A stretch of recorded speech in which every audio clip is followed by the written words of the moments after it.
रक्षा मंत्री राजनाथ सिंह विजयदशमी के मौके पर जवानों के बीच पहुंचे। पश्चिम बंगाल के दार्जिलिंग में रक्षा मंत्री राजनाथ सिंह ने सुकना कैंट में शस्त्र पूजा की।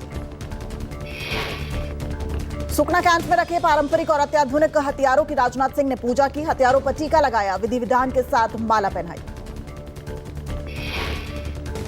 रक्षा मंत्री राजनाथ सिंह सुकना कैंट में जवानों को विजयदशमी की शुभकामनाएं दी। जवानों के माथे पर तिलक लगाया, अधिकारियों को बधाई भी दी।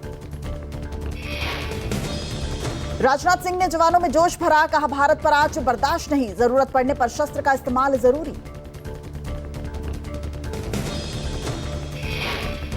अगर हमें हमारे हितों पर आंच दिखी तो मैं यहां यह भी स्पष्ट कर देना चाहता हूं कि हम कोई भी बड़ा कदम उठाने से पीछे नहीं हटेंगे। साथियों, किसी भी वस्तु की पूजा करने का यह स्पष्ट संकेत होता है कि जरूरत पड़ने पर उसका पूरी ताकत के साथ प्रयोग किया जाए। विजयदशमी के अवसर पर संघ प्रमुख मोहन भागवत ने नागपुर के रेशम बाग में शस्त्र पूजन किया। संघ मुख्यालय में कार्यकर्ताओं को संबोधित किया। आरएसएस प्रमुख मोहन भागवत ने नागपुर में विजयदशमी के अवसर पर शस्त्र पूजा की। पद्म भूषण और पूर्व आईएसआरओ प्रमुख के राधाकृष्णन भी इस कार्यक्रम में मुख्य अतिथि के रूप में मौजूद रहे। संघ प्रमुख ने बांग्लादेश में हिंदुओं का मुद्दा उठाया। बांग्लादेश में हुए उत्पात के कारण हिंदू समाज में जो अत्याचार हो रहे हैं वो बार बार दोहराए गए। सब हिंदू एक साथ आए, इसलिए बांग्लादेश में बच गए। मोहन भागवत ने कहा, पहली बार हिंदू एकजुट हुए और अपनी रक्षा के लिए सड़कों पर उतरे। अगर हम कमजोर हैं तो हम अत्याचार को आमंत्रित कर रहे हैं। हम जहां भी हैं, हमें एकजुट और सशक्त होने की जरूरत है। समाज के भी ध्यान में आना चाहिए कि दुर्बल रहना अपराध है। हम अगर दुर्बल है, असंगठित है, तो उसका मतलब हम अत्याचार को निमंत्रण दे रहे हैं। निमित्त कुछ नहीं चाहिए, हम दुर्बल है, यह निमित्त पर्याप्त है। और इसलिए जहां कहीं भी हम हैं, वहां संगठित रहना। संघ प्रमुख ने जम्मू कश्मीर में शांति से चुनाव पर भारत सरकार की तारीफ की। कहा, शांतिपूर्ण चुनाव से देश की साख बढ़ी, अपना देश आगे बढ़ रहा है, सभी क्षेत्र में भारत आगे बढ़ रहा है। शांति रहे, इसलिए अपने हितों का बलिदान भी हमने कई बार किया है और करते हैं। ऐसा स्वभाव दुनिया में नहीं है और इसलिए भारत आगे बढ़ रहा है या कोई भी देश आगे बढ़ रहा है, कल चल के हमारा स्पर्धक बनेगा, ऐसा डर जिनको लगता है वो उस देश में तरह तरह के उत्पाद करने में कम नहीं करते। भाषा तो विश्व बंधुत्व की होती है, परंतु वो वहां तक ही है। हरियाणा में नई सरकार का शपथ ग्रहण समारोह 17 अक्टूबर को होगा। पंचकुला के सेक्टर 5 में नई सरकार के शपथ ग्रहण समारोह में सीएम के साथ 12 मंत्री शपथ ले सकते हैं। दशहरे के बाद चंडीगढ़ में हरियाणा विधायक दल की बैठक होगी, जिसमें सीएम के चेहरे का चयन होगा। नायब सिंह सैनी का सीएम होंगे, मनोहर लाल खट्टर ने दी जानकारी। नायब के नेतृत्व में बीजेपी ने हरियाणा में 48 सीटों के साथ बहुमत प्राप्त किया है। सूत्रों के मुताबिक नायब कैबिनेट में नए चारों को तरजीह दी जा सकती है। सरकार गठन को लेकर बीजेपी में कई राउंड की हो चुकी है बैठक। हरियाणा की प्रचंड जीत के बाद शपथ ग्रहण समारोह की तैयारियां शुरू। प्रधानमंत्री मोदी भी सीएम सैनी के साथ शपथ ग्रहण में शामिल होंगे। मुंबई में दशहरे के अवसर पर आज शिंदे गुट, उद्धव गुट दशहरा रैली में शक्ति प्रदर्शन करेंगे। राज्य में आचार संहिता लगने से पहले दशहरा रैली को लेकर दोनों दलों ने बड़े स्तर पर तैयारियां की। उद्धव ठाकरे की शिवसेना शिवाजी पार्क में दशहरा रैली का आयोजन कर रही है। वहीं एकनाथ शिंदे गुट की शिवसेना की दशहरा रैली आजाद मैदान में होगी। तमिलनाडु के तिरुवल्लुवर में मैसूर दरभंगा बागमती एक्सप्रेस हादसे का शिकार हुई। हादसे में 19 लोग घायल हो गए। 3 यात्रियों की हालत गंभीर है, जिनका इलाज आईसीयू में चल रहा है। हादसे की वजह सामने आई। प्रशासन के मुताबिक इस हादसे की वजह ट्रेन का मेन लाइन की बजाय लूप लाइन में जाना है। जिस वक्त ये ट्रेन हादसे का शिकार हुई, इस वक्त इसकी स्पीड करीब 75 किलोमीटर प्रति घंटा थी। ये ट्रेन मेन लाइन में जाने के बजाय लूप लाइन में चली गई। मालगाड़ी से बागमती एक्सप्रेस की टक्कर होने के बाद घटनास्थल पर चूर-पुकार मच गई। ट्रेन के एक डिब्बे में आग भी लग गई। दिल्ली में रेल मंत्री अश्विनी वैष्णव खुद वॉर रूम में पहुंच गए और राहत और बचाव की निगरानी करने लगे। सीएम स्टालिन ने हादसे पर दुख जताया। हादसे के कारण दुर्घटना स्थल पर मरम्मत कार्य प्रभावित हुआ। रेलवे अधिकारियों का कहना है कि मरम्मत कार्य में लगभग 16 घंटे लगेंगे। रेलवे के मुताबिक रेल मार्ग के प्रभावित हिस्से में ट्रेनों की आवाजाही बंद कर दी गई। रेलवे की कोशिश है जल्द से जल्द प्रभावित मार्ग पर रेल परिचालन को सामान्य किया जाए। तमिलनाडु के डिप्टी सीएम उदयनिधि स्टैलिन ने ट्रेन दुर्घटना में घायल हुए यात्रियों से मुलाकात की। अस्पताल में डॉक्टर्स को इलाज के लिए निर्देश दिए गए। केरल के त्रिची में चला बड़ा विमान हादसा। आसमान में 2.5 घंटे चक्कर लगाने के बाद तिरुचिरापल्ली से शारजाह जा रही फ्लाइट की हुई सेफ लैंडिंग। विमान में सवार थे 140 यात्री। एयर इंडिया के विमान का हाइड्रोलिक सिस्टम उड़ान भरते ही हो गया था फेल। विमान पायलट ने बेली लैंडिंग कराई। दावोस दौरे पर स्वदेश लौटे PM Modi east Asia summit में हुए शामिल। दूसरे देशों के राष्ट्राध्यक्षों के साथ की द्विपक्षीय बैठक। जम्मू कश्मीर में जीत के बाद नेशनल कॉन्फ्रेंस से सरकार बनाने की कवायद शुरू। उपराज्यपाल मनोज सिन्हा से मिलकर ऊपर अब्दुल्ला ने पेश किया सरकार बनाने का दावा। फारूक अब्दुल्ला ने कहा कि हमें नफरत खत्म करनी है। जम्मू कश्मीर देश का ताज है, अगर ताज नहीं चमकेगा तो देश कैसे चमकेगा। कांग्रेस ने नेशनल कॉन्फ्रेंस के विधायक दल के नेता उमर अब्दुल्ला को अपना समर्थन पत्र सौंपा। जम्मू कश्मीर में नेशनल कॉन्फ्रेंस और कांग्रेस ने साथ मिलकर चुनाव लड़ा था। जम्मू कश्मीर में नई सरकार को लेकर बारामूला सांसद रशीद इंजीनियर का बड़ा बयान। कहा सरकार के अच्छे फैसलों का करेंगे समर्थन। रशीद ने उमर की नीयत पर उठाए सवाल।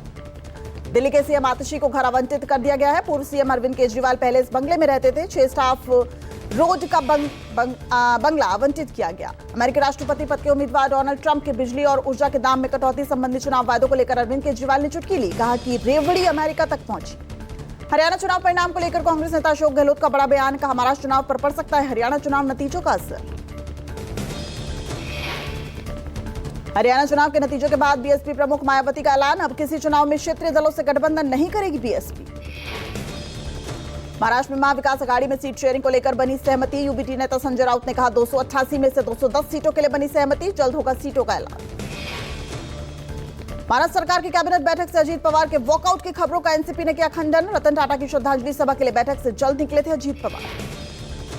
एक्टर सियाजी शिंदे ने अपनी राजनीतिक पारी का आगाज किया। कई बॉलीवुड और टॉलीवुड फिल्मों में अपनी एक्टिंग का लोहा मनवा चुके सियाजी ने अजीत पवार को एनसीपी का दामन थामा। पंजाब में संयुक्त किसान मोर्चा की हुई बैठक। 13 तारीख को सड़क की आवाजाही ठप करेंगे किसान। 14 तारीख को पंजाब के सभी संगठनों की होगी बैठक। यूपी में गठबंधन को लेकर अखिलेश यादव का बयान। यूपी में कांग्रेस और सपा का गठबंधन जारी रहेगा। अखिलेश यादव ने सफाई में कहा कि हमारा कांग्रेस इंडिया गठबंधन से नाता बना रहेगा। उपचुनाव में सपा कांग्रेस के साथ मिलकर लड़ेगी चुनाव। सपा ने बुधवार को करहल, फूलपुर, कटेहरी, मजवा, मिल्कीपुर और सीसामऊ सीट पर उम्मीदवारों का ऐलान कर दिया है, जिसके बाद कांग्रेस सपा में नाराजगी की बात सामने आई थी। नवी मुंबई एयरपोर्ट पर उतरा एयरफोर्स का विमान। वायुसेना के C-295 की सफल लैंडिंग। अदानी ग्रुप ने कहा वर्षों की मेहनत सफल हुई। पारंपरिक वाटर कैनन सैल्यूट के साथ एयरफोर्स के विमान का स्वागत किया गया। अदानी एयरपोर्ट होल्डिंग्स लिमिटेड के निदेशक जीत अडानी ने नवी मुंबई हवाई अड्डे की इस उपलब्धि को गौरव का क्षण बताया। जीत अडानी ने महाराष्ट्र सरकार, सिडको और भारतीय विमानपत्तन प्राधिकरण समेत सभी हितधारकों का आभार जताया। महाराष्ट्र के मुख्यमंत्री एकनाथ शिंदे, देवेंद्र फडणवीस, अजीत पवार और अदानी एयरपोर्ट होल्डिंग्स लिमिटेड के वरिष्ठ अधिकारी समेत कई मंत्री अधिकारी उपस्थित रहे। एयरफोर्स के विमान की लैंडिंग एक रनवे टेस्टिंग ट्रायल था। विमान में महाराष्ट्र के सीएम एकनाथ शिंदे भी बैठे नजर आए।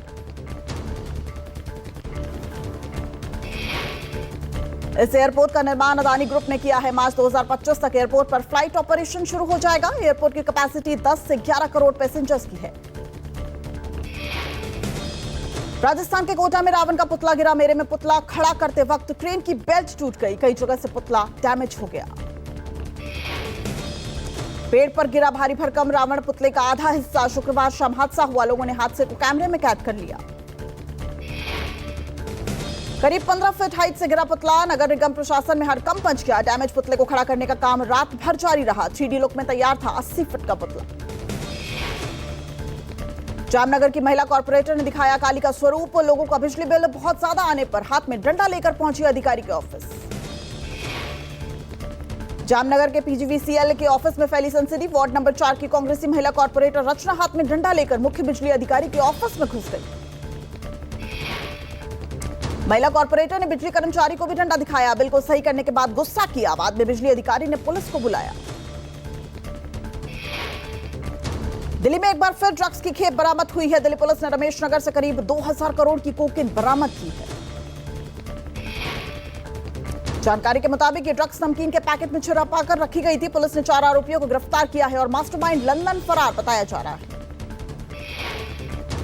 बिहार के कटिहार में बड़ा रेल हादसा। मालगाड़ी के 2 डिब्बे डिरेल। कई ट्रेनों के बदले गए रूट। रेलवे के अधिकारी मौके पर मौजूद।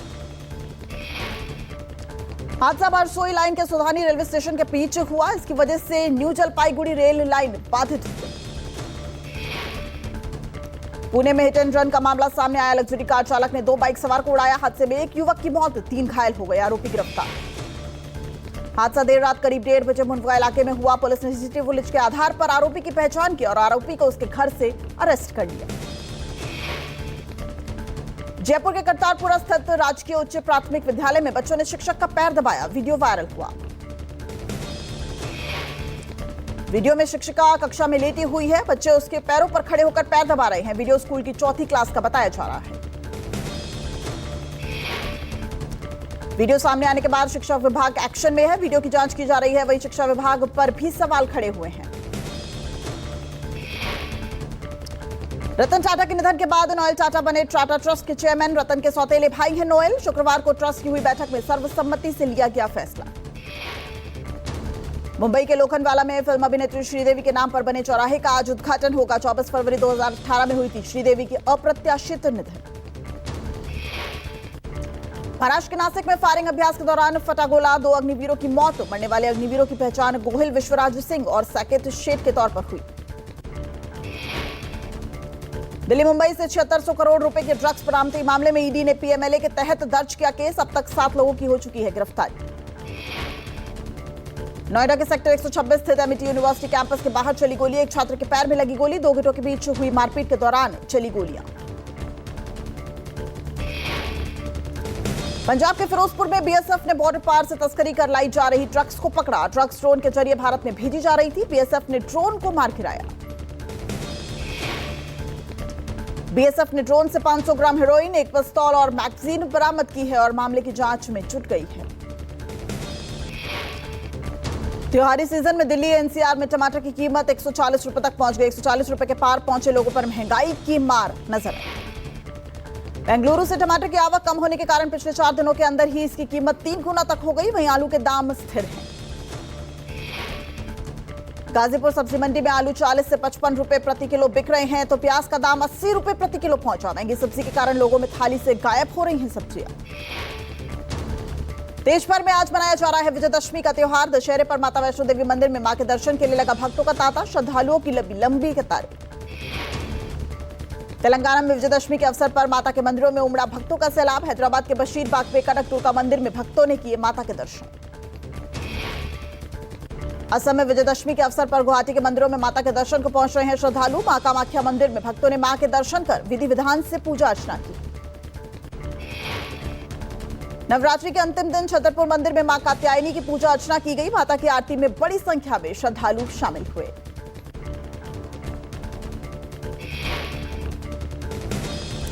विजयदशमी पर रावण दहन की तैयारियां जोरों पर है। नोएडा में रावण का 100 फुट का पुतला तैयार किया गया। आज शाम होगा रावण दहन। विजयदशमी पर दिल्ली में रावण दहन की तैयारियां जोरों पर। द्वारका सेक्टर 10 में रावण का सबसे ऊंचा पुतला तैयार किया गया। विजयदशमी के अवसर पर उत्तर प्रदेश के मुख्यमंत्री योगी आदित्यनाथ गोरखपुर में मौजूद रहेंगे। गोरखनाथ मंदिर में विधि विधान से श्रीनाथ जी की पूजा अर्चना भी की। राजस्थान के मुख्यमंत्री भजनलाल शर्मा ने भरतपुर के केवलादेव राष्ट्रीय उद्यान का किया दौरा। सुबह की सैर के लिए पहुंचे सीएम ने व्यवस्थाओं का जायजा भी लिया। न्यूजीलैंड के खिलाफ 3 टेस्ट मैचों की सीरीज के लिए टीम इंडिया का ऐलान। पहला मैच 16 अक्टूबर बेंगलुरु में खेला जाएगा। जसप्रीत बुमराह को बनाया गया वाइस कैप्टन। टीम इंडिया के फास्ट बॉलर मोहम्मद सिराज को तेलंगाना पुलिस में मिली अहम जिम्मेदारी। सिराज बने डीएसपी। हालांकि सिराज या उनके परिजनों ने इस खबर की पुष्टि नहीं की है। इंग्लैंड ने पहले टेस्ट में पाकिस्तान पर दर्ज की धमाकेदार जीत। मुल्तान टेस्ट पारी और 47 रनों से जीता। पाकिस्तान टीम की हार का फूटा लोगों का गुस्सा। शन मसूद से छिन सकती है कप्तानी। पेरिस ओलंपिक में मेडल जीतने वाली मनु भाकर ने बिखेरा रैंप पर जलवा। लखनऊ फैशन वीक में मनु ने रैंप वॉक पर जीता दिल। ओलंपियन निशानेबाज पहली बार फैशन शो में आई नजर। भारत ने कनाडाई पीएम जस्टिन ट्रूडो के बयान का किया खंडन। ट्रूडो ने लॉस में पीएम मोदी से मुलाकात के दौरान कनाडाई लोगों की सुरक्षा के मुद्दे पर चर्चा होने का किया था दावा। जापानी संगठन को मिला 2024 का नोबेल शांति पुरस्कार। एनजीओ परमाणु हथियार मुक्त दुनिया बनाने पर काम करती है।